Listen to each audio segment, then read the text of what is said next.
Ladies and gentlemen, boys and girls, and all my baggage droppers around the world, welcome to another episode of the Drop Your Baggage podcast, where we talk to people that are dope, that can give you hope and teach you a technique that can help you cope. I am your host, Charles Woolfork, and we are here with our amazing guest, Jessica Jordan Munn. But before we get into how incredible she is, please consider hitting the like and subscribe button if you are on YouTube and Facebook. And if you are on any podcast platform, I would really appreciate it if you gave me a 5-star review, or just be honest and give me whatever review you want, but also give me some feedback and let me know what you think about the podcast. Now, we have Miss Jessica Jordan Munn right here, who is from New Brunswick, Canada. And she is outstanding because, well, first of all, she's educated. She got her psychology degree from St. Thomas University in 2014. She's been a customer success manager since 2016 and a senior customer success manager for a global e-learning company. And her niche, if you can't see the background behind her, is makeup. Yes, that's right. She is a professional makeup artist, and she got her license in makeup artistry and became a lash technician in 2019. But she's starting to change courses, just like a lot of people in 2020. After reevaluating, she's changed courses, and her passion and her approach is going to be towards coaching. She is wanting to help women with ADHD and healing from trauma, and women healing from trauma transform into the best version of themselves and eliminate what they picked up and became for other people and get back to themselves. Ladies and gentlemen, I bring to you the fantastic Jessica Jordan Munn. What's up, Jessica? Not much. Happy to be here. Excited to go through this process. Mm-hmm. Me too. It's gonna be so fun. Excited and slightly nervous. Why are you so nervous? I just don't, like you said, no expectations. I don't know what to expect. So Yeah, I love it. So you are so eloquent in everything that you were talking about. We were talking about something that I'm very passionate about, which is the healing of trauma. And with you wanting to help women with ADHD and also help women that are healing from trauma transform into their best versions of themselves, tell us behind the motivation from that, please. Yeah. So, I mean, I've spent most of my life really, like I still don't have an official ADHD diagnosis. That being said, I have done a significant amount of research. I have also had 2 different therapists encourage me to go get the testing. It's just a pain in the butt, and I just haven't taken that step yet. But what I understand about it, and the way that my mind works, and the way that I interact, and all of the different things that I have heard. I've looked at a lot of different people that have gone through the process. They've gotten their diagnosis maybe as an adult, and just kind of looked through all of that different.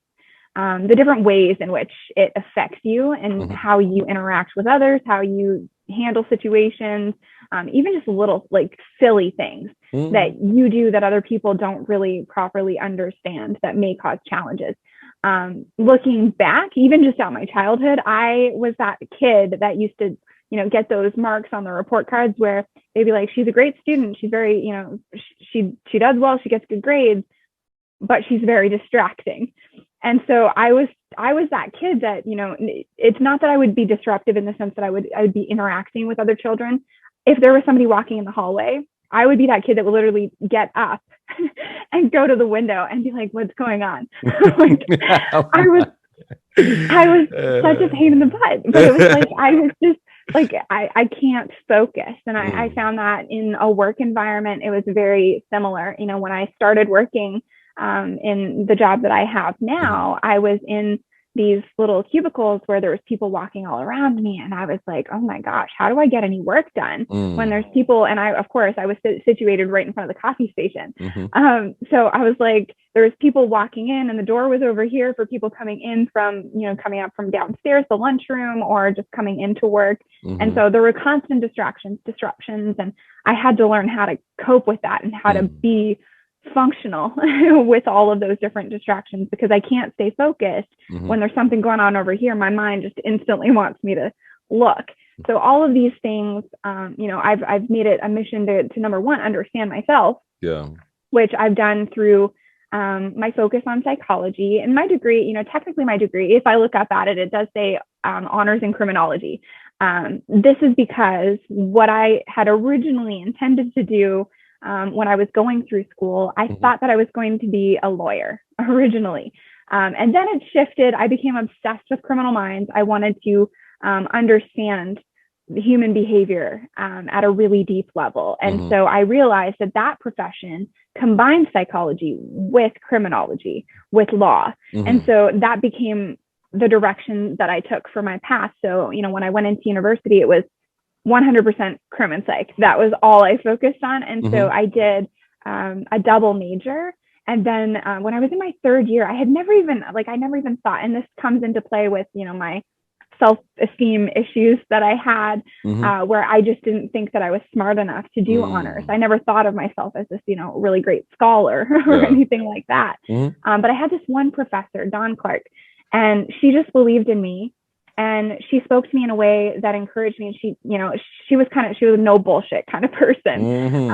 And so she was just like, just apply, just do it. Like, she encouraged me to just go for it and try. And I did. And I actually got into the program. And so that's why my degree technically says criminology. But I did have that major also in psychology. And my thesis was actually on profiling techniques. So I pulled both of those aspects into my thesis as well, in terms of understanding profiling techniques and understanding personality. I've also been understanding micro expressions. Again, it's all about understanding, the mind and understanding human behavior and things of that nature. So I've been obsessed with all of that. And more recently, over the past year or two, I've also had a really deep passion for, spirituality and healing and understanding your own traumas. I've gone through the inner child work. I've done a lot of shadow work and really understanding what drives me from my past so that I can move forward, and like I said earlier, just, understand that you are not your trauma. Things have happened to you throughout your life that were reinforced based off of, early childhood patterns that were established. And so it's understanding everything that you have become for those around you, or to have your needs met, and separating that from who you really are so that you can get back to yourself. So I've been focused on all of that. And I think a lot of it has really come to a place where I've started to realize what helps me, what brings me back home, what centers me. And I want to help other people be able to do the same, because I think right now the world needs that desperately. Like, when I look around, it's like you see the term narcissism thrown around left and right. So many people are growing up in such a way where they aren't emotionally supported. And so that is where a lot of that is coming from. A lot of people, mental health is on a decline and addictions are on the rise. And those two things are linked. So there's so much going on. And I think we need to start addressing our emotional needs versus using vices or coping skills and shoving them down, because I've been there. I've done that. And it doesn't work. It's just, you push it down and you push it down and you push it down, and then it just blows up in your face. And, eventually you keep entering these same patterns and re-traumatizing yourself until you just decide that enough is enough. You've got to make a change. Yeah. And you're ready for those women that are ready to make that change, because you've been doing the work on yourself. Exactly. And that, sorry. I was just going to say that's exactly it. You've got to want it. You can't force somebody else to change. No. I've realized that. I've tried, as I've been going through this process, it's like, I want to share everything and I want to put it out there. But what I've realized is that when you start sharing this stuff, it also pushes a lot of people back. And I've been there too. I've been that person. 5 years ago, if I saw people that were sharing all of this stuff, I was like, oh my gosh, get away from me. Because you're just not ready. You're convinced, and toxic positivity is so on the rise right now too, where people are just so focused on sharing positive things and just being happy and focusing on motivational quotes, inspirational quotes, and all of those things. And it's like, that's only a little piece of it. You've got to do the work. You've got to face things. Got to. And one of the ways that you started to face those things was with therapy. Talk about, I have a lot of guests on the show, and some of them are adamant about how awesome therapy was. And some people are like, man, therapy really didn't work for me. I didn't find it as effective as I really wanted it to in releasing the negative emotions that I've had to really like sort things out and to process things the way that I want to. I know personally for me, I wasn't in a place emotionally, and I wasn't mature enough to actually talk to the therapist that I saw effectively, so I could release emotions. You know what I mean? And that's where I was in my life. I think that now it would be a bit different, just because I would be willing to share and be more vulnerable. Um, if you're not able to actually talk about your baggage, your shit, then you're not going to be able to get at the core and the root cause of things, and therefore you're not going to be able to really make any differences in your life. But you said that therapy was quite beneficial to you, so I would love to hear about your point of view and what you went through with your journey. Yeah. So just to kind of elaborate on what you said, I think that first of all, um, nothing is going to work for everyone, right? Talk therapy sometimes doesn't work for people. That's a reality. Mm-hmm. Some people might need a different kind of therapy. Mm-hmm. So there's different approaches, and you were saying, you weren't ready for that, and that's a big piece of it too. You do have to be ready to face it. Mm-hmm. You've got to be vulnerable. You've got to open yourself up, and be willing to feel, because I can definitely relate to that, because when I was in high school and I had my first sexual assault, I had to go to therapy. My parents put me in therapy, Mm-hmm. and because of the guilt and the shame that I felt, because I had gone to a party I wasn't supposed to go to, I'd Mm-hmm. lied to my parents, and I went to this party and this thing happened. And so in my head, I was like, this is my fault. I didn't listen to my parents, so this is my fault. So my guilt and my shame over what had happened had, like, I was just like overwhelmed with all of that, and I couldn't open up because I was terrified that they were going to be like, yeah, this is your fault. Like, you screwed up. And I know that that's ridiculous, that it's not, they would never do that as a therapist, as a professional. But in my head as a kid, that's what was going through my head Mm-hmm. unconsciously. I can look back now and realize, like, yeah, I was just like pushing that off because I wasn't ready to face it. I wasn't ready to talk about it. And I think a lot of people do that. They get pushed into it. Mm-hmm. Like, maybe, their family pushes them into it, or their partner pushes them into it, Mm-hmm. and they're doing it for somebody else. They're not doing it for themselves. If you're doing it for somebody else, you're not going to see the benefit. Yeah. You need to be doing this for yourself, and you need to be ready to face what is going to come up. Because in my journey, and because I have that degree in psychology and I Mm-hmm. studied psychology, I was kind of, starting out. I started this last June. I stumbled on this book and I was like, I got this. I can do this myself. I don't need anybody. So I started going through this book that had a bunch of journal prompts, and it was inner child work. And it was, taking you through all of the different things from your childhood, just making you think about things. A lot Mm-hmm. of it was things that I already knew Mm-hmm. or had thought about before. But when you're doing it in a logical sequence and you're going through, consistently on a weekly basis, I would take little breaks, because that's one thing that you need to know when it comes to this stuff is you are going to get overwhelmed and you're going to need a break. And that's okay. Like, you can take some time where, if you're feeling like you're overwhelmed and you've made a couple of realizations, you're like, I need some time to digest this. Mm-hmm. Take a week off. Mm-hmm. It's not something that you have to consistently be 100% focused on, as Mm-hmm. long as you're focused and continue to grow. And Mm-hmm. so that was what I started out with. And I did end up starting therapy in November 2020.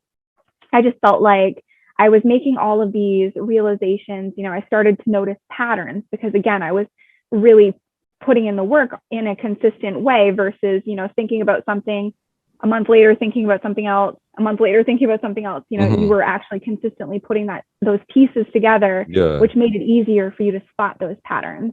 And so I kind of had gotten to a place where I was like, okay, I've noticed a lot of patterns. I think I'm ready to actually talk about this and get some input on how I can shift out of those patterns. Mm. Because there's distinction between what you know and what you apply or what you execute. And I was lacking the execution because I still didn't trust myself. Like I still needed that external validation that what I had learned was in fact correct. And one thing I will say too is when it comes to therapy, not all therapists are the same. Not all therapists are uniquely trained Real talk. to assist with your particular needs. Yeah. So some people, I think, get into therapy. They meet with a therapist a couple of times and they just don't feel like they're getting anything out of it. Right. I had that experience. Through my work, we actually get some coverage for mental health. And so I used that.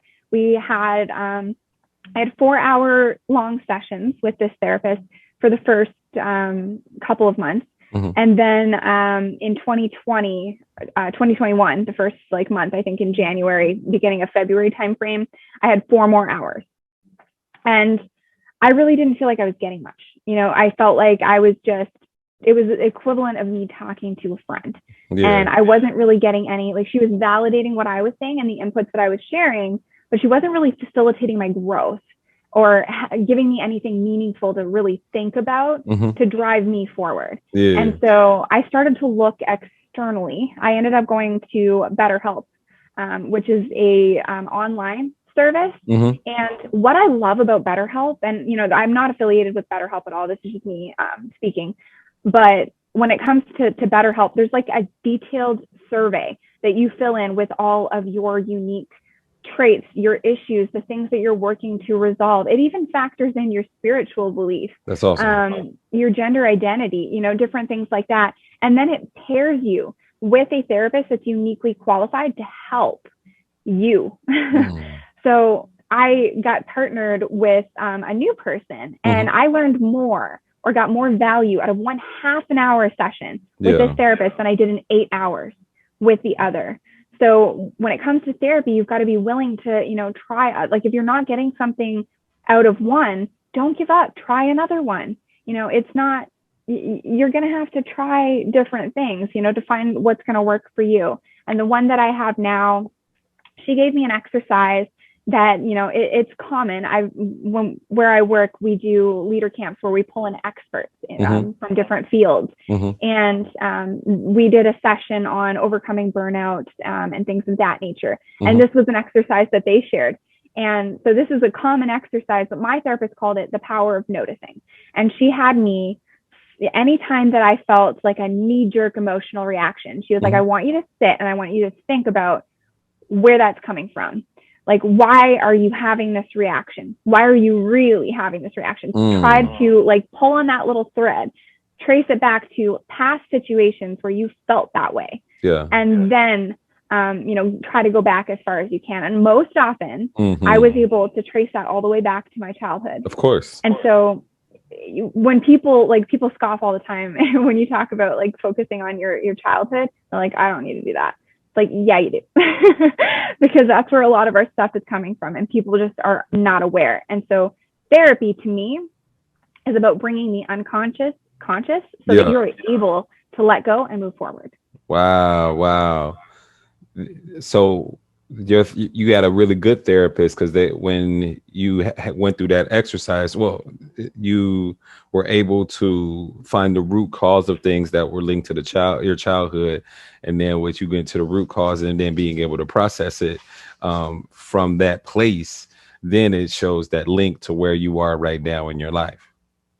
Exactly. And I think a big thing about this too is knowing that therapy, if you're just going into, a half-hour session, an hour session once a week, it's probably not going to be effective if that's all you're doing. It's good in a sense, you're able to work through some things, but at the same time, you have to do the work yourself. And so for me, that meant, actually doing the exercise that she had recommended. And so journaling, I would sit at any time I had a knee-jerk reaction, I would sit and I would journal and I'd be like, oh, okay, that's where that's coming from. Yeah. And then as I started going through that process, I started being able to more easily communicate to the people around me when I had those triggers so that they understood where I was coming from rather than just reacting and just like, attacking them, because a lot of the time people, they don't mean to, the way that they're saying something, they don't mean for it to be offensive, but we react in that way because we are associating that feeling with something from our past. So it's actually our perception of what's happening rather than reality. So it really kind of helped me get to a place where I could look at things more objectively, just, kind of understand and separate my emotion from what's actually happening so that I can communicate how I was feeling in a better way. So you've got to do the work. You've got to sit and actually be willing to think about these things. And for me, everybody's going to approach this differently, but for me, that means journaling, because for me, I find journaling is a release. It helps me organize my thoughts. I've always liked writing, so it helps me put my thoughts together and get it out there on paper and kind of work through those things. But for other people, it might be, something entirely different. Maybe podcasting, for example. Some people, I've heard that some people, they do podcasts. They started their podcast because they needed to get the messages out there that they themselves needed to hear. And it's, people approach things in their own way. So for me, fitness has been a huge part of my journey. I really love Kinergy. Again, not affiliated to Kinergy. I love booty yoga. I'm not affiliated to that either. But those practices, what I love about them is it brings in the spiritual and it brings in energy, and it just makes you feel good and just grounds you and makes you feel reconnected to yourself. For some people, it might mean meditation and mindfulness. And I do that too. So it's like, there's all kinds of different things that you can do. You've got to find what works for you, and you've got to do it consistently. I think that's why, therapy isn't going to work for everybody, is because number one, you have to be vulnerable. Number two, you have to be willing to do the work outside of therapy so that therapy can be effective. And then, number three, you've got to find what works for you, because one size does not fit all when it comes to therapy. Outstanding. Well, it's just like, with mental health, it's just like with any type of health, such as physical. You can do the work in the gym, but if you're not eating right, then it's all going to turn to trash in the long run as well. If you're not sleeping, then you're not going to have that time for your body to rejuvenate at night as well. So it's all these different things that come together in order for you to have the type of health that you really desire. Man, I never thought about it in that way, because people always look for someone else to say, hey, here's your problem and here's how to fix it. Or not here's how to fix it, but I'm going to fix it within this hour. Or maybe that's what they expect. That's what I expected from therapy when I went to go see a psychologist. It's like, nah, that 1 hour, that 30 minutes is a time for you to process things. But the homework that you need to do is the things that really take your healing to a different level. I love it. A lot of people do that. One more thing. One of your main messages is you are not your trauma. Can you go ahead and talk about just a bit? Yeah. So, a lot of things that happen to us kind of create these patterns for us in our minds that just continue on throughout the rest of our life. Like for me, one of the things that has kind of come up for me repeatedly is this abandonment wound, which I wasn't consciously aware of for most of my life, really, until this past year, because my father was only gone from my life for a very brief stint. He left when I was one, when my parents separated, and then went through, the process of getting the shared custody and everything like that. And so for me, it wasn't even that he wasn't a part of my life. It's just he was no longer living with us. And I found out that, when that happened, I was so used to the time of day that he would come home. I would stand in front of the door at that time, and I would just wait. And when he didn't come back, I would just cry and wail. And I was so upset. I didn't understand, where's Dad? And then it got to a point where we don't have any home videos of me when I was a baby anymore, because I watched them so many times when I missed my dad that I ruined them because they were VHS. So that has carried throughout my entire life, even though my dad and I have had a relationship that entire time. But that wound that separation in that formative. And that's the thing is trauma, the way that people think about trauma is this big event. Mm-hmm. That's not the case. Most people these days have trauma. They just aren't aware of it because we experience these things in our childhood that we don't necessarily remember. I have very little memory, like recollection of my childhood, which annoys my parents, honestly, because they're like, we did all of this stuff and you don't remember any of it. So it's just one of those things where it's like I start to notice the pattern. And one of the things with abandonment issues is that you have this fear because you have that abandonment wound. You have this fear of rejection. So you kind of replay that throughout your life. You'll end up having, emotionally unavailable partners that end up abandoning you or ghosting you or, doing something like that. And that has been a pattern that has repeated throughout most of my life. And there's other elements thrown in there, but I've just come to a place where I've started to recognize how my experiences in my childhood and my upbringing and the trauma of my parents, that's another thing is generational trauma is very much a thing. You ain't never lied. Exactly. It's so sad when you think about it, but it's like our grandparents were traumatized during childhood and their style of parenting for, when they had kids ended up mimicking, that trauma. And then they replicated that trauma with their children. And then it gets passed on and it gets passed on until somebody decides no more and breaking that cycle. And so for me, being 28, you definitely, as a woman, you start to sense that little biological clock ticking. It's like, I gotta get a move on soon if I want this to happen. But at the same time, for me, I think that the reason that I have not wanted to take that step for so long is because I want to break that pattern first.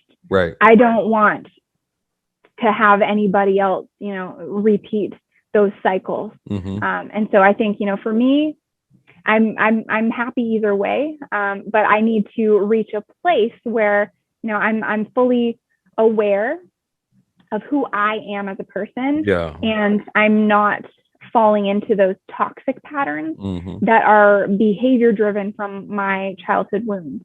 So, that's kind of what I mean by that statement is understanding what you have adopted, the behaviors you've adopted to be what everybody else needs, people pleasing tendencies. Yeah. Like I said earlier, if you're codependent and you're a people pleaser, you're really doing those things because you think that you'll get the reciprocation that you need. Yeah. And it's about understanding how to break that pattern, help people because you want to help people and help people, generally with genuinely without needing anything in return and, just reaching a state of inner peace and all of that. And I think sometimes you said, looking for external sources, looking for somebody that'll solve all your problems. Yeah. A lot of people, and I've been there, I've done that too. We look for like a partner to make us happy. Yep. We look for somebody else because we're unhappy. And we think if we can just find that one perfect person that they'll just make us happy. And so we latch on with everything we have to people that we think are going to be that for us. And it doesn't work because you can't put that responsibility on somebody else. You have to find happiness within yourself and then build a life with somebody else. It doesn't work if you're expecting them to make you happy. You're only going to get resentful. And I think the same holds true. I saw there's this person that I follow on social media, Jeff Brown. He's a spiritual guy and he's written a bunch of different books. I haven't read any of them yet, but I've seen a bunch of the excerpts that he shared. And he talks about the spiritual component. And I think it's very similar to what I spoke of earlier in relation to toxic positivity and focusing on the positive. But he talks about it in a way that he says that a lot of people use spirituality as a way to kind of accomplish the same feat. So instead of looking for some person to fix all of their problems, they look for a deity to fix all of their problems. And so it's like when they use prayer in the spiritual community, a lot of the time they talk about praying to like specific angels and things of like that or source. not necessarily God, but they talk about, source energy, Source energy, creation, those kinds of things. They look to those kinds of sources to heal them versus, doing the work. And in my opinion, that doesn't work either because you're still not doing all of the work. And everything that I have seen in relation to angels and synchronicities, when it comes to spirituality, I've been seeing synchronicities all over the place. Numbers, like repeating numbers, like 111, 1111, 222, 333, all of those kinds of things. And when that happens, I Google them because I want to see what the message is. And a lot of the time it's really positive. And if you think about it in the context, I'll journal about this stuff too. But if I'm thinking about something specific, a lot of the time the message that I read, I'm able to apply it to what I was thinking about. And ultimately, when you think about a lot of that stuff, it's like, it's guiding you. It's giving you advice, but you still have to follow through and do the work.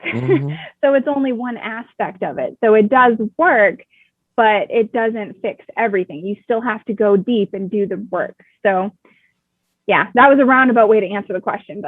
No, you made, so it's two very, very good points that you made. Number one is that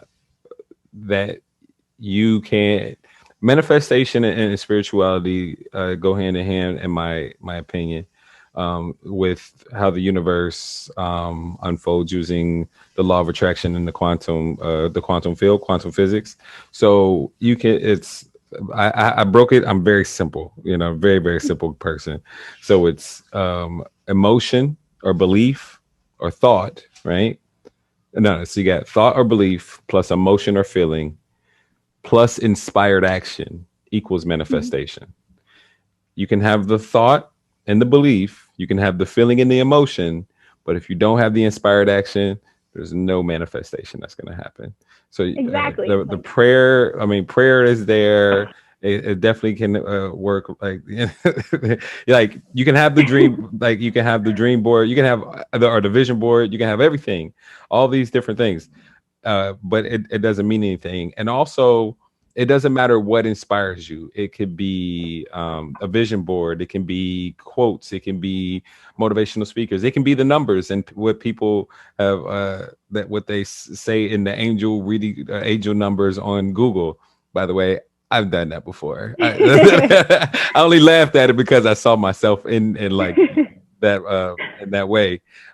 It can be all those things, but if you don't take action on them or keep going down the path in which you're going, in which it says that you're doing, then it doesn't mean a damn thing. It doesn't mean a damn thing at all.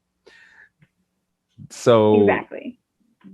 That is, wow, you've done so much work, and I appreciate you doing that work because that means that you'll be able to help a lot more women because of the work you're doing and the work that you've done. And you see how far you've come, but you also see the path that you need to go in order to heal as well, which is fascinating. And I am so blessed to be able to help you expedite that process right here on the Drop Your Baggage podcast. So for all you guys on the Drop Your that are listening to the Drop Your Baggage podcast right now, I say we talk to people that are dope, that can give you hope, like this amazing young lady right here, but also teach you a technique to help you cope. That technique is the mental and emotional release process. It is a neurolinguistic programming technique. It helps you release negative emotions, limiting beliefs, and insecurities in minutes, which we're about to see right now. If you want to do the process, please hit up a certified practitioner of neurolinguistic programming. Or if you want to find out more, please go to eliminatinginsecuritiesnow.com. And I have a free case study video for you on that. And also, this podcast is brought to you by Brienne and Company. It's a jewelry boutique that makes durable, minimalist jewelry that uses genuine pearls, local shells, and sea glass, natural gemstones, precious metals, and quality handcrafted designs. Please go to brienneandco.com or look her up on Instagram at Brienne and Company. Thank you so much, Brienne and Company. And with that, you are going to be releasing some fear today. Now you changed it from sadness to fear. Can you give us a little explanation of why you chose fear? Yeah, because I think ultimately fear is kind of the root of my sadness. So originally it was just like, I don't want to feel sad anymore because, one of the things, we talked about my abandonment wound from my early childhood. And if you're into personality psychology, if you've done, the type finder assessment, I'm obsessed. I've done the type finder, the Enneagram, like I've done DISC, like all of them. And I'm just obsessed with understanding my psychology. And it's interesting because a lot of people that have that obsession, they're interested in understanding that aspect, or even getting into like astrology and things like that. A lot of those people tend to grow up feeling misunderstood. Like they don't feel like maybe they don't even understand themselves. So they seek out understanding themselves, but also it kind of becomes like, I really love this aspect that I saw. It kind of becomes a love language in a way, because you start to try to really understand other people around you, especially those you care about, because you wish that somebody would do that for you. Yeah. And so for me, what I've learned is I got the INFP score, which is highly, considered highly sensitive type of person. And then on the other side of it, on the Enneagram, I got type 4, and I was 99% in alignment with type 4. And what I found interesting in type 4. Time out. Hold on. Some people in here don't know what an INFP is. Okay. So when it comes to, and I've got my little binder right here. So I'll hold this. It's going to be backwards, but introversion, intuition, feeling, and perceiving. So this is defined as an imaginative idealist guided by your own core values and beliefs. So there's a lot of different aspects to it, and like they measure like introversion versus extroversion. They measure sensing versus intuition, and thinking versus feeling, all of those different things. But ultimately what it means is I'm a feeler, very much in touch with my emotions, or not necessarily maybe in touch with them, but very emotional, sensitive kind of person. And then on the Enneagram, which, kind of, even to confuse it further, they just go by numbers. So, but the type 4, I was 99% in alignment with type 4 on the Enneagram, which I found interesting when I was doing the digging and really digging deep into my full report. There's like a 20-page report that came with it. Dang. And when I realized where it specifically calls out that a lot of people that get this particular score have some sense of abandonment wound in their childhood. And so my sibling actually got the exact same result, which I specifically asked to take that exam, or to take that personality test, because I wanted to see. I suspected that was going to be the same. Not only did we get the same type, we actually got the same wing, which is basically just like a secondary type alignment. So I'm still like new to digging into some of this stuff. I've studied my own, but I haven't necessarily dug into some of the other types. But for me, as I was going through all of this, the type 4 is very much a heart type. So again, coming back to the heart, and it's understanding that we have this deep sense of being misunderstood, and we long for that connection with others. So it's rooted in sadness because we feel disconnected from other people. But then on the other aspect, all of this fear that I've talked about, the fear of failure, fear of rejection, which fear of rejection actually comes from an abandonment wound. Because when you have that sense of abandonment, you're scared, you don't know how to deal with conflict, because you're scared that if you actually express yourself and your fears or your needs, that they will be like, all right, bye, and like leave. And so it's all kind of interconnected. And so the fear of all of those things is actually what I'm, in my opinion, the result of my sadness. So I think if I can get rid of that fear, I might be able to simultaneously eliminate that core sense of just sadness, because I'll be able to express myself more clearly without that fear of rejection. 100%. So it's more of the fear of rejection, and We'll get the root cause of it in a second. So getting to the root cause and releasing the fear of rejection will help you with those abandonment issues, which then will domino into releasing sadness as well, or at least decrease the sadness in a exponential way. Exactly. Yeah. I know Super. it's kind of a roundabout way to think about it, but this morning as I was getting ready for this session, I Yeah. started because I remembered our conversation and how I said I wanted to focus on sadness. Yeah. But then I started thinking about all of the revelations I've come up with over this Mhm. past week, doing my own, little journaling for my upcoming therapy appointment tomorrow. Mhm. And I realized, I had that realization. And that's what it is, honestly. Like, it's not therapy is not a linear process. Healing is not a linear process. A lot of the time it feels like you take, 5 steps forward and then you take 3 steps back because you come up with these revelations that just kind of weigh you down a little bit. You regroup and then you dive back in. And so it's like, it's consistent. It's layers. It's like an onion. You're peeling back the layers. 100%. And this is going to be a beautiful layer that we're going to peel back. So we're going to specifically focus on the fear of rejection here and focus on, it's kind of similar to a limiting belief.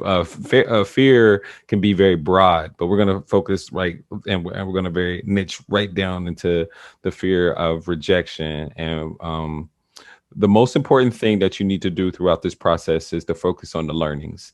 So right now you're telling yourself something as far as the limiting belief in your mindset. So when you're doing this process, it's the learning that you have about that scenario as you observe it. And you'll see what I'm talking about in a minute. But as you observe an event, what is the theme, the positive theme? What is the real lesson that you need to learn in order to release that emotion? And that's going to be the theme that goes throughout your life. It could be that I'm okay. It could be that I'm lovable.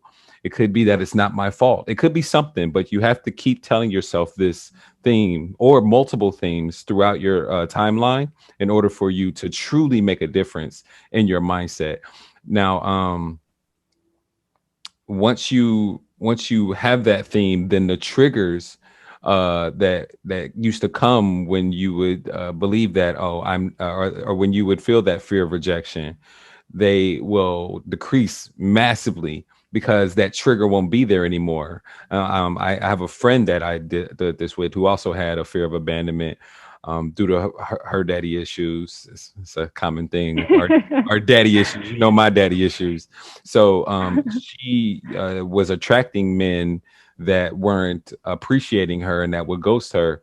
She used to have a certain type of feeling about this, but now it's easier for her in her dating life to be able to have higher standards and let go of men and stop talking to men that don't treat her the way that she wants to and that she expects to be treated. So, and she said that she's proud of herself because those triggers used to be there, and she used to kind of pander towards men or talk to them a certain way and react a certain way so she could keep them around. But now she doesn't do that anymore. That trigger that used to be there, it might be an initial flinch of like, oh, and then it's like, oh, wait a second, that's nonsense. I don't have to think that way anymore. And then boom, she realized that it was an exact correlation because of the work that we had done. You see, so it's the learning that you have, that mantra, that affirmation that you have during this process that is super important, that I really want to emphasize for you. Cool. Yeah, that does. Your friend, you just basically sounded like you were talking about me there for a second. I definitely relate to that friend of yours. I've even noticed, even in my work situations, that sometimes if like there's a misunderstanding and something was misunderstood from a client that I'm working with, and I have this initial like, did I say something wrong? did I accidentally say something we can't do and cause a problem? It's like that just instinctual panic that comes with a sense of feeling like I did something wrong or I caused a problem or somebody's mad at me. So yeah, I definitely think that this is going to be helpful if I can finally release those triggers. Let's go into it. So once again, all you got to do is use your imagination, follow directions, and trust the process. Where's your past? Behind you. Where's your future? right in front of me. Perfect. Literally, I put it in my dream board right there. Right. What is the root cause? So is it all right with your unconscious mind for you to release this fear of rejection today and for you to be aware of it consciously? Yes. Awesome. What is the root cause of this problem? The first event, which when disconnected, that will cause this problem to disappear. If you were to know, when was the first time that you felt the fear of rejection? How old were you? Probably 1. 1 years old. You have a specific event in mind? Yeah, I really do think that it came from that abandonment wound when, my dad didn't come home that time, when I, realized that they had fully separated and he wasn't coming back kind of thing. So that's that root cause right there. All right. I think so. All right. Now you can go ahead and close your eyes and relax and let me know when you're ready for the process to drop your baggage. I'm ready. Awesome. Now just imagine floating outside of your body and float up above your body as if though you are a spirit or energy, and just hover above yourself right here, right now, seeing yourself from a third person point of view. Let me know when you can see yourself. Okay. Awesome. Now just imagine floating up above your timeline and float deeper and deeper and deeper into the past, above that first event in which you felt that fear of rejection when you were just a little girl. Now stay right there above that little girl. Be the observer of the event. Stay right there in that position, watching the whole thing as if though you were like watching a movie or a play. Now, just ask your unconscious mind what it needs to learn from the event, the learning of which will allow you to let go of the emotions easily and effortlessly. Your unconscious mind can preserve the learnings so that if you need them in the future, they'll be there. Just tell your unconscious mind to preserve the learnings. Very importantly, what is something positive and empowering you can tell that little girl with the consciousness that you have today that would allow the emotions to evaporate like water on the concrete on a hot summer day? And as you preserve these learnings, the emotions are starting to dissipate more and more until they're all gone. Just let me know when they're all gone.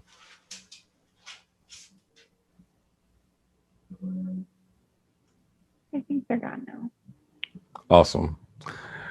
Now, with your eyes closed, remember, I told you that the most important thing about this whole exercise is the learnings. So what learnings are important that you got from that root cause event?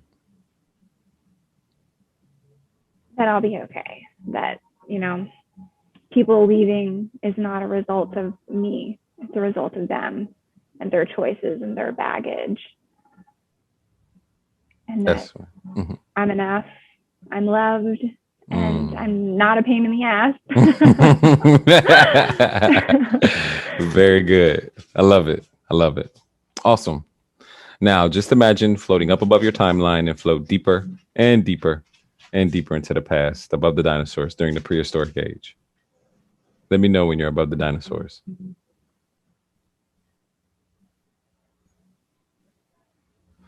Now, as you're above the dinosaurs, float deeper and deeper into space, towards space and the atmosphere connects. And imagine your timeline is the size of a fingernail. Let me know when you're there. Don't exactly know what a timeline looks like, but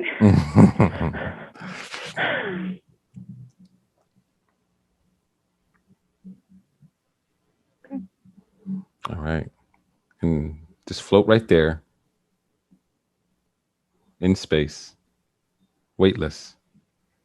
And as you float there, ask yourself now, where are the emotions? Tell me, are they there or have they disappeared now? I think they're gone. I don't feel the heaviness as much anymore. Awesome. Now, just imagine floating down inside the event, seeing through your own eyes as a little girl, and check on the emotions. Tell me, are they there or have they disappeared now? No. Awesome. Float back above your timeline and then float into space to where space and the atmosphere connects. Let me know when you're there. Awesome. Listen closely, very, very closely. Float very, very high above your timeline, above each and every event in which you felt the fear of rejection from birth until now in chronological order. Don't skip one event that you have a charge on. Preserve the learnings and let go of that fear of rejection all the way back to now. Go. I think it's gone. Awesome. Float down into your body and open your eyes when you're ready. Welcome back. How'd that feel? Good.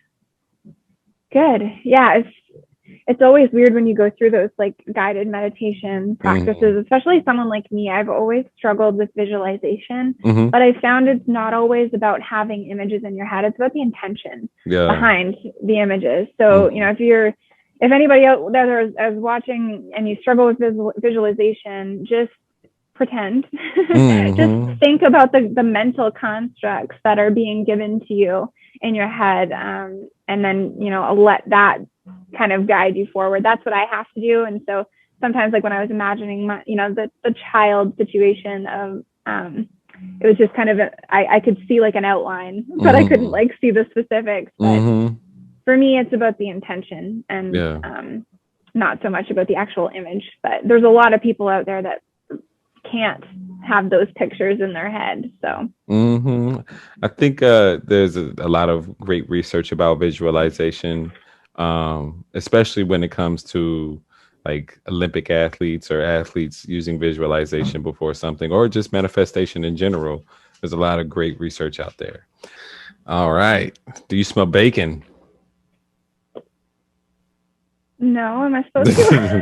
Nah. That's an NLP technique as well, so I can help you break state. Okay. Can you remember a time in the past in which you used to feel that old emotion? And go back and notice if you can feel it, or you may find that you cannot. Yeah, I definitely like I can still feel like very mild, like just kind of something, but I used to feel like full on pang of like panic. Yeah. Okay. And I want you to imagine going out into the future to an unspecified time in the future in which, if it would have happened in the past, you would have felt inappropriate, you would have felt the fear of rejection. But it's the future now. So see if you can find that old emotion, or you may find that you cannot.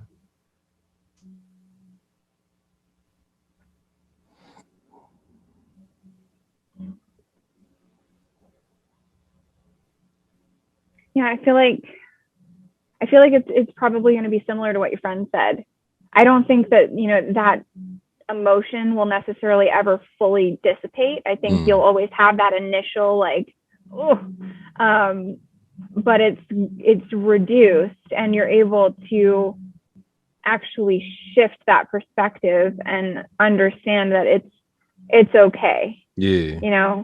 It's, you'll be fine if they do walk out, and be able to appropriately communicate those needs and communicate how you feel without that fear of rejection. But the initial like gut punch in a sense, I don't know if that necessarily fully goes away, but it lessens. I agree. So I don't think I would have the same reaction. I think I would be able to better handle it, because before it was very much like I went into kind of like that flight or fight mode, and it's you just kind of get that panic, the heaviness, the throat closes off, and your heart rate, you start feeling all of those things, and instantly for me that pattern was to go into fixing mode, like okay, what I need to fix this immediately, and go into it was to a point where it was, even if there was like a miscommunication via text, I would have that kind of behavior where the other person might be like, that was a joke. Like, there's nothing, you're fine. We're not, there's no issue. We don't have to resolve anything. Yeah, yeah. And meanwhile, I'm perceiving that they're pulling away, and I'm like, oh my God, I did something wrong. I've got to fix this. Yeah, yeah. So yeah, I definitely like, for all the people that are out there listening, the mental and emotional release is a process. It is a technique. It is not a silver bullet.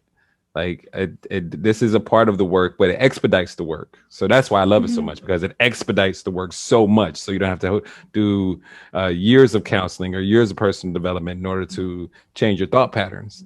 You can do it within 15 minutes. You know what I mean? I worked on the fear of rejection for years. And it took me a long time to be at a very comfortable spot within myself, to where I don't have it anymore. I mean, I do care about what people like. I care about not hurting people, but I don't necessarily care about like getting rejected. In fact, I know it's a big part of entrepreneurship. I really had to deal with it for entrepreneurship and getting the no's. It was just like, oh no. So now I've gotten hundreds and hundreds of no's now. So the fear of rejection definitely doesn't affect me as much as it used to. So with you just doing this for the first time, I understand that it's like not all the way there. And plus, there's something more that you may need to learn about yourself that you might not just be ready for yet. You know what I mean? Consciously. But it's definitely like you said earlier, peeled back a layer. Yeah. So go ahead and tell us some of the layers that you peel back as far as the learnings that you have about yourself and what you now know on a conscious and subconscious level, as far as the learnings that you wrote down. Just that people that walk out of our lives, people come and go, and we've got to learn the lesson that is meant to teach us, and allow ourselves to, forgive ourselves first and foremost, and forgive them, or I don't even want to say necessarily forgive them, but just understand that, like you said, hurt people. So we're all dealing with our own issues, and parents that they do the best that they can, and this was actually something I put in my Father's Day card, because I've reached a level of understanding where it's like, as you go through this process of self-reflection and self-awareness, it helps you to understand, when you start realizing how you have been triggered and how you're responding or reacting to different things because of those patterns and your own issues, it helps you to empathize more and be more compassionate toward other people, because you start to recognize that they are doing the exact same thing. Yeah. And my parents had me when they were young. My mom was 21, or 21. And my dad, my dad was only a year older than my mom. So they were very young. I'm 28 and I'm just going through this now. If I had a kid when I was 21, I don't want to even think about that. Oh my gosh, me and you both. I was a kid myself. You know what I mean? Exactly. I was a children raising children right there. You know what I mean? Exactly. And all the power to no shame on anybody that does that or disrespect. It's just that I recognize that it would have been really challenging to avoid facilitating more of that trauma. Now that I understand how much my trauma was actually affecting my behavior, and I don't know that I would have been able to effectively parent in a healthy way. Yeah. So it just kind of helps me to frame things a little bit differently and understand that, my parents, they do love me. They were doing the best that they could with their conscious awareness.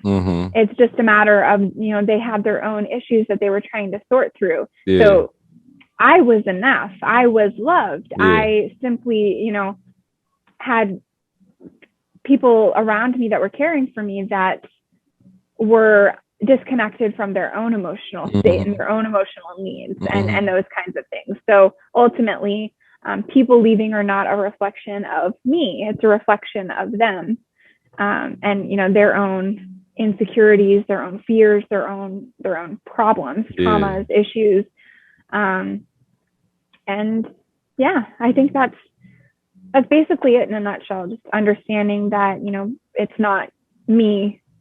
it's, it is what it is in the sense, like it's, it's often the other person. And sometimes people, I think, especially I've noticed this a lot lately, as my friends list consistently decline, as you go through this process and you start to shine light on some of your own stuff and just open up and be more expressive, it pushes a lot of people away because it's like it shines a light on areas of themselves that they're not prepared to deal with. And it's like a mirror of their own fears and insecurities. And I get that because, I was actually just writing a message to an old friend earlier today, who I had pushed away and we haven't had contact in several years.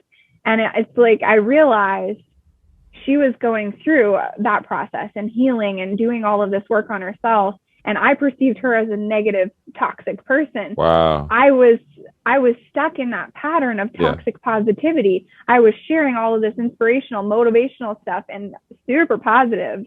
And in reality, I was just shoving down all of my own crap. And I wasn't facing everything. I wasn't dealing with everything. So her dealing with her stuff was a reflection of everything I was trying to avoid. And so I painted this picture of her as a toxic person and pushed her out of my life. Yeah. So I get it, because I've been there. And that's why I think, once I get through, I said this earlier, physician heal thyself. Yeah. This is, I'm studying under Joseph McClendon.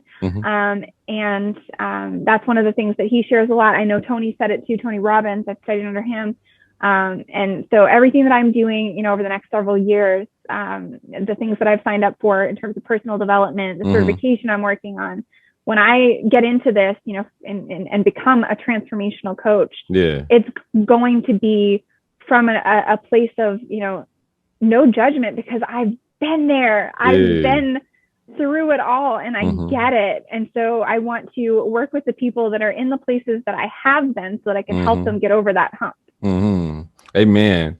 It seems as though it's not even seeming.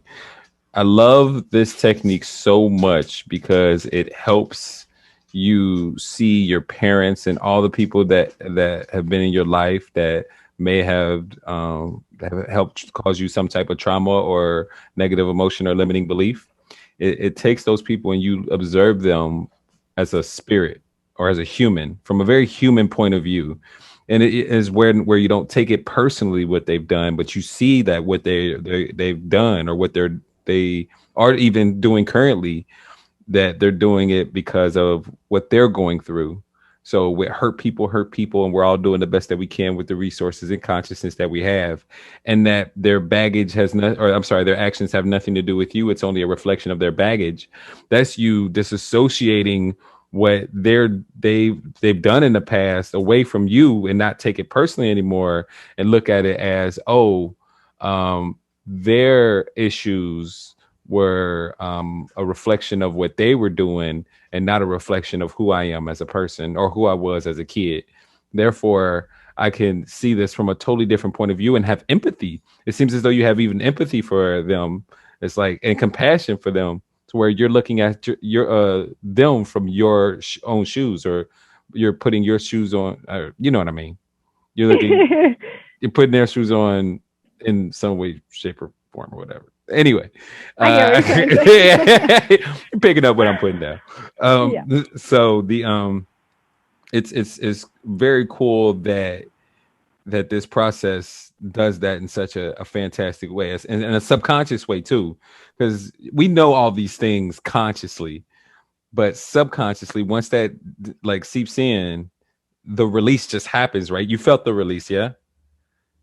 Yeah. And I think it really, like, something that like Tony and Joseph talk about a lot is, and Teal Swan from a spiritual side of things also addresses this, but it's about how humans have a really long period of time where we're completely and entirely reliant on other human beings to survive. For the first several years of our life, we literally cannot survive without the care of another human. And so we tend to, when you talk about humanizing the parents, that is a big part of healing, is really getting to, to that place where you're not placing your parents on a pedestal anymore. Because, for a long time, I had, my dad on a pedestal because he came back into my life and, things were really good. We had a really great relationship. And then, once I got older and I started recognizing some of the ways that were, not so, pedestally, for lack of a better word, it kind of, put a little bit of a strain on that relationship. We've gotten, over the past several years, we've gotten to a much better place. Yeah. But then, more recently, what kind of took shape is, as I've been going through, the past 9 months with my efforts in my own therapy and everything that I've been coming to terms with, it's kind of I knocked down that pedestal that I had placed from my mother. And so it's really understanding from a holistic perspective that your parents are human beings and they were hurt individuals themselves. And it really does. It humanizes them, and it humanizes all of the other people who have caused pain and suffering. And it's not to say that, you necessarily forgive everybody that ever hurt you, or that it makes the behaviors okay. Yeah. It's more reaching a state of acceptance and, awareness that it's not your fault. And what I said earlier, you are not your trauma. Understanding that what happened to you happened to you. It doesn't make you who you are. You make you who you are. Amen. I love it. Oh my gosh. All right, let's go ahead and wrap this up in an amazing bow. What words of wisdom can you give the crowd out there that would you like to leave with the Drop Your Baggage podcast? Is to, focus on yourself. Focusing on yourself is not being selfish. It is self-care. We need to do this for ourselves. And you hear people say it all the time. When you're getting on a plane, they tell you to put your own mask first. Not to kind of throw out the same thing everybody else does, but it's true. You've got to put your own mask on first before you can help other people. You're not going to help anybody if you're unconscious. And so the same is true when you reach a level of just exhaustion, pure exhaustion and burnout. You can't help anybody because you're not effective at life. I've been there. I've been in that state of burnout where I just physically felt like I couldn't do anything. I couldn't handle anything more than what was currently on my plate. And even what was on my plate was too much. So I completely get that. And so, especially when you're feeling that type of way, you need to do the work on yourself. And a lot of the time when we're dealing with those kinds of situations, it's because we're ignoring ourselves and we're ignoring our own needs. So if you start to pay more attention to your own needs and, actively communicate that with the people around you, like that is what is going to make the change, actively pursuing the things that are going to make you fulfilled, make you happy. And, personal development is a huge passion of mine. I love reading books. I followed Tony Robbins, signed up for Master University. I'm super excited for Date with Destiny in December. Hey. So all of these things, you don't have to spend thousands of dollars to get training. There's tons of things. I've done a couple of free programs this year. Dean Graziosi and Tony put on a couple of challenges. They did Own Your Future. They did Power to Pivot. So there's lots of tools out there. There's lots of resources out there that are free. Teal Swan, I follow her. She's got tons of videos on YouTube. There's all kinds of help out there. You just have to be willing to put in the time and the effort to seek them out and use them. Amen. Develop. Amen. I love it. Well, Jessica, once again, thank you so much for being on the Drop Your Baggage podcast. And thank you all out there for watching or listening to the Drop Your Baggage podcast. I truly, truly appreciate every single view. If you guys would like to know more or learn more about the mental and emotional release process, you can go to eliminatinginsecuritiesnow.com. Once again, eliminatinginsecuritiesnow.com. And with that, you guys take care of yourself and take care of one another. Peace.